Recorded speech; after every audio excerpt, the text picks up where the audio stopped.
방금 이 내용은 유아 사교육에도 정부가 메스를 대겠다 그런 거고 어제 교육부가 내놓은 사교육 경감 대책의 핵심은 킬러 문항을 제거하는 것으로 요약할 수 있습니다.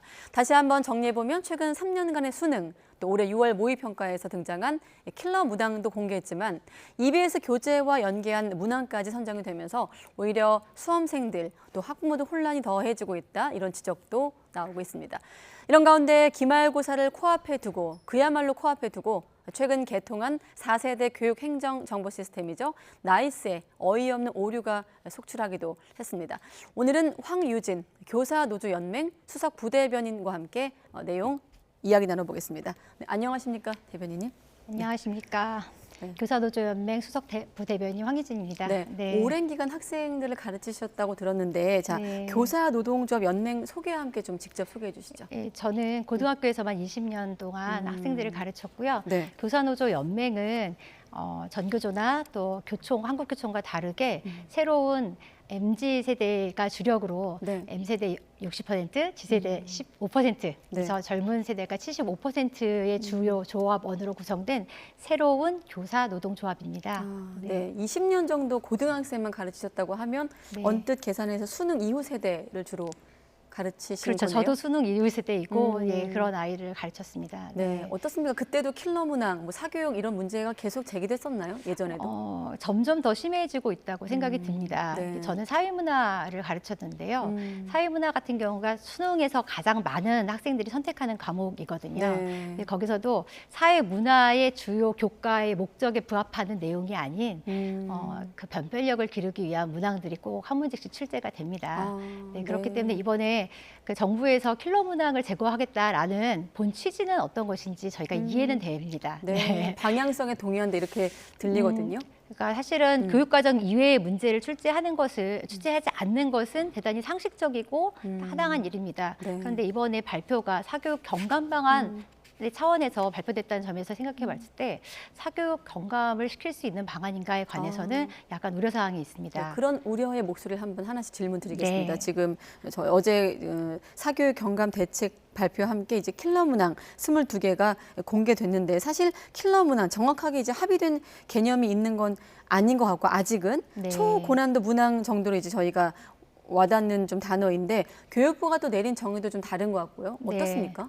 아마 교육부에서는 공교육 과정에서 배우지 않았는데도 이 출제가 되었기 때문에 보다 많은 그 재능이라든가 기술이라든가 이런 것들이 필요한 문항을 킬러 문항이라고 표현한 거라고 생각합니다. 근데 막상 22개의 문항이 공개가 되었는데 교육과정 내에서 우리가 일반적으로 가르치고 풀 수 있는 문항들은 아니었나 이런 생각이 들고요. 네. 사실 수능이 체험 도입 목적 자체가 대학에 가서 제대로 그러니까 교육에 참여할 수 있는지 학습에 참여할 수 있는 점을 고려해서 만든 평가라고 했을 때 고차적 사고력을 분별할 수 있는 문항들이 출제가 되어야 하는 것이 맞고 그런 차원에서 그 문항들은 의미가 있지 않았을까라는 생각도 듭니다. 네. 그렇군요.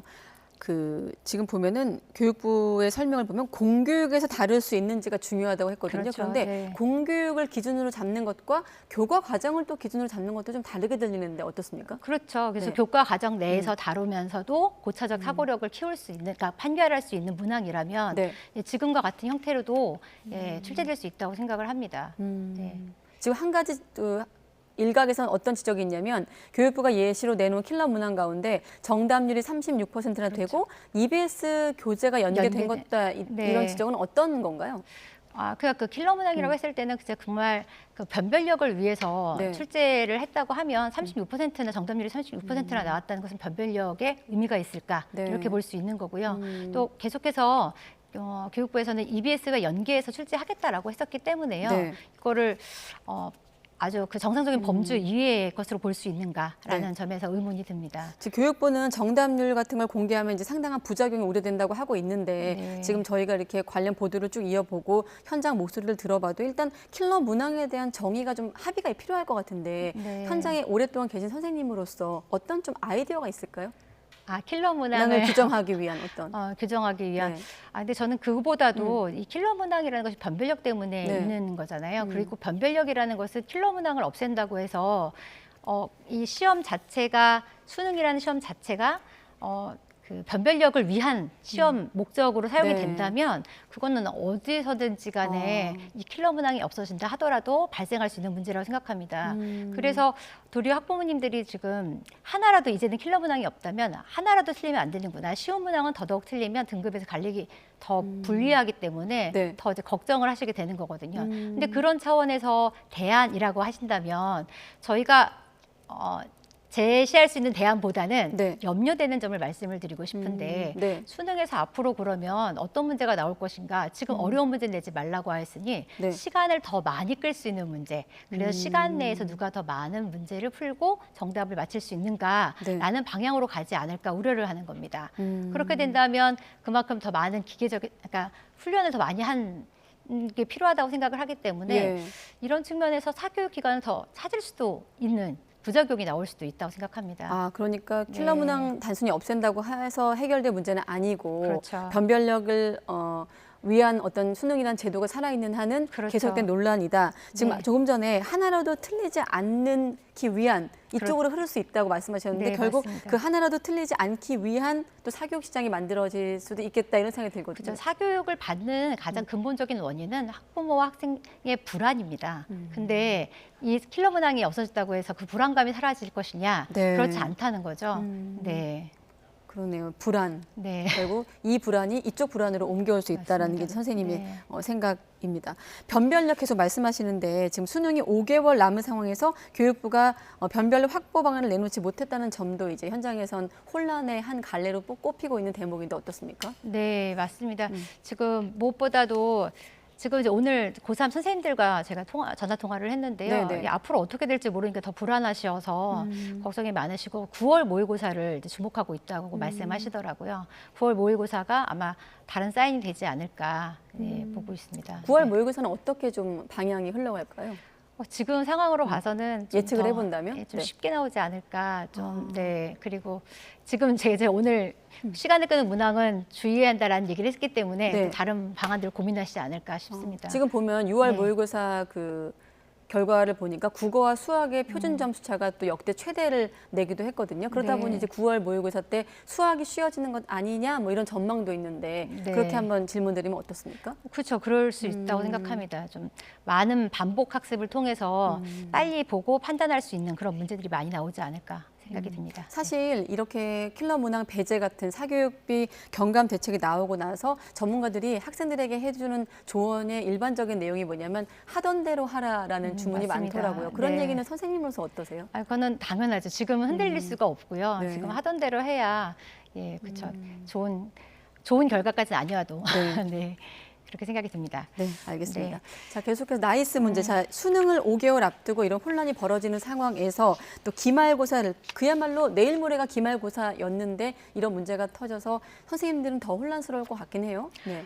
나이스는 초, 중, 고등학교에서 그 모든 학사 운영을 하는데 기본이 되는 시스템입니다. 그런데 지금 바로 시험을 앞두고 네. 이 문제가 발생했기 때문에 전국의 모든 학교에서는 거의 업무 마비 상태에 있습니다. 그러니까 이게 지금 성적이나 생활 기록이 또 관리가 되는 거고 교원들의 인사 정보, 네. 또 시험 답안지 입력과 출력 이런 게 다 이루어지는 시스템인 거죠. 그렇죠. 네, 그래서 저희가 문항 정보를 입력을 해서요, 정답지를 입력해 놓고, 네. 그리고 학생들의 답을 이제 업로드 시켜서 채점이라는 과정이 이루어져야 되거든요. 네. 그런데 지금 이제 나이스가 되지 않음으로 인해서 그 시험이 제대로 치러될 것인지에 대해서도 문제가 있고, 네. 실질적으로는 문항 정보표를 인쇄를 해서 결제를 받아야 네. 그걸 가지고 시험지를 인쇄를 하는데 문항 정보표도 인쇄가 되지 않아서 지금 선생님들께서 다 수기로 다시 작업을 하고 계시고요. 네. 그렇군요. 그러니까 지금 이번 나이스 논란의 핵심은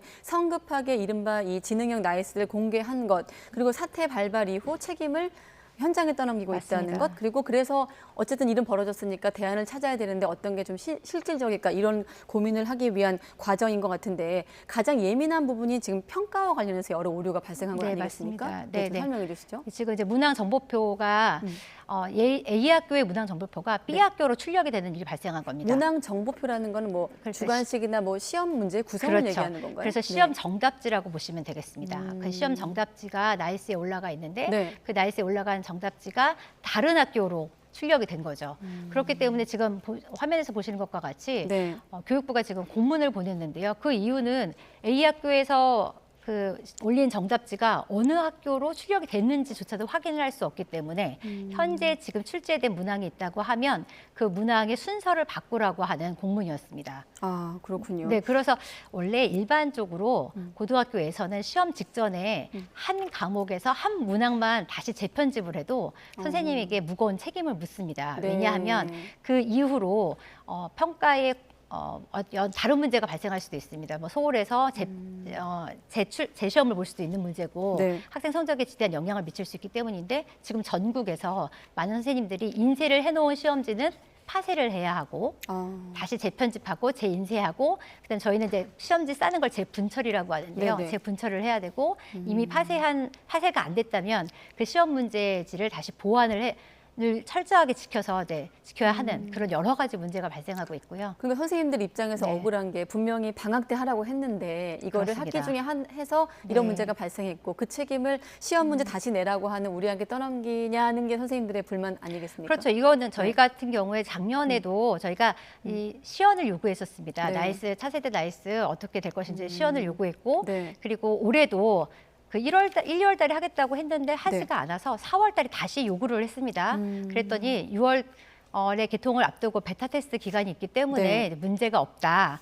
또 뭐 시험단, 뭐 자문단을 운영하고 있다. 이렇게 네. 교육부는 답변을 했습니다. 그런데 그 베타 테스트가 예.